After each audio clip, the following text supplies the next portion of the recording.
the news just come in on the sports front. I've actually been asked to do this one because obviously, people are kind of like said, yeah, get on this boxing thing.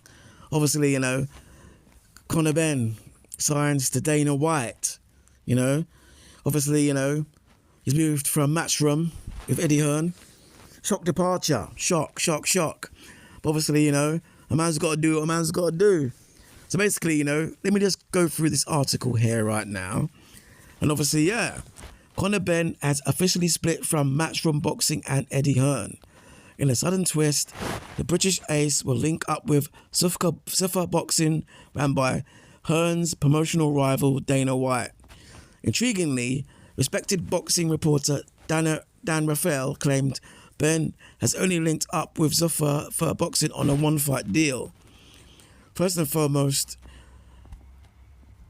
I'd like to thank Eddie and the entire team at Matchroom for everything they've done for me over the past decade, Benn wrote in a statement. From guiding me when I first turned pro to headlining stadium shows. They were not only with me for those highlight moments, but stood shoulder to shoulder with me during tough times. It's been a journey beyond anything we could ever imagined, and for their belief, support and guidance, I will always truly be grateful. But Zuffa Boxing presented me with an opportunity I could not refuse. Okay. And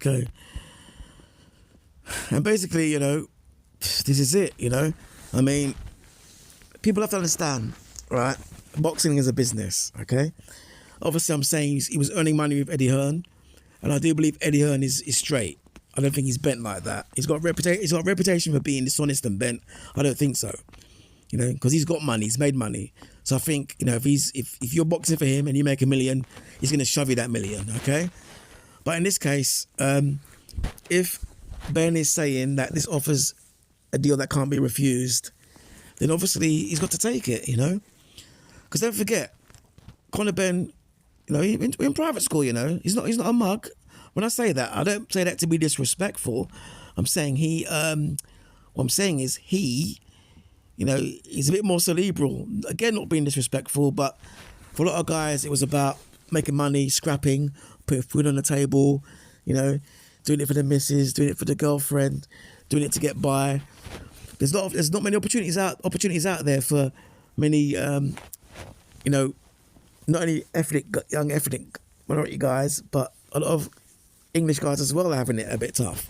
So these guys were scrapping to make money, but let's not forget, Conor has come from, Nigel, who's obviously Nigel Benn, well-to-do, you know what I mean?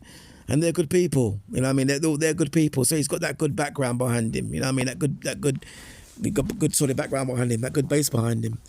So basically, he's in it to get the best he can, And obviously, being a boxer, it's always going to be about money. Trust me. If you're in the boxing game just to solely make money, then it's not going to work for you.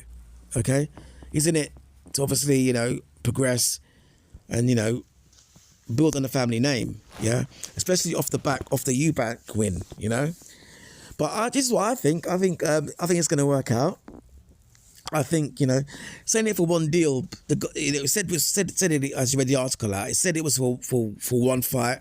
The way he's talking is going to be a long-term thing. But end of the day, yeah, like I said, he's got to go with the best deal. Okay, I mean, with footballers, you can go to, let's say, Qatar or Dubai and play in the league for big money, yeah?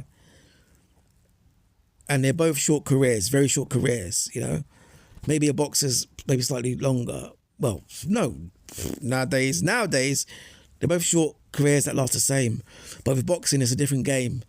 Because football's a team game, boxing's an individual game.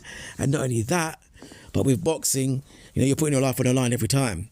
When you box, yeah, talk to any professional boxer, yeah, that goes in a ring, yeah. You saw me going there, you're fighting for your money. You're literally fighting for your money, and you're fighting for your reputation. Because the more your reputation drops, the lower your value, as we know. But if Conor Benn, he's going to get those fights. He's going to get those big American fights, and I think he's going to do well. Because okay, Eubank to me is a top domestic fighter, yeah. But this is my opinion. In that first fight, I think Conor Benn may have actually edged that. What I'd call that a draw. Eubank did not convincingly win that first fight, and the second fight, as we know, was Conor's. And you know, Ben is naturally the heavier man, so that holds in good stead if he's going to go back in the ring, especially at his weight. He'd be a lot more confident. His punch power would be good, just like his dad's. So yeah, I think he can hold it up for the smaller guys. He could do something, you know. He could be a new Kell Brook, and I say that respectfully because people who know me know how highly I rate Kell Brook. You know, if Kell Brook didn't go in against GGG, you don't know how good this guy is. But I think the same thing applies with Conor Benn. Yes, he went in with the bigger guy, but he somehow came out unscathed on this occasion. So, you know, the comparison's still there, but the comparison can be made, but it can't be made because Ben obviously came out the victor. But as I'm saying, I think Conor Benn picks the right fights, has the right moments. He's going to do something, especially at that lower weight. All right then, later.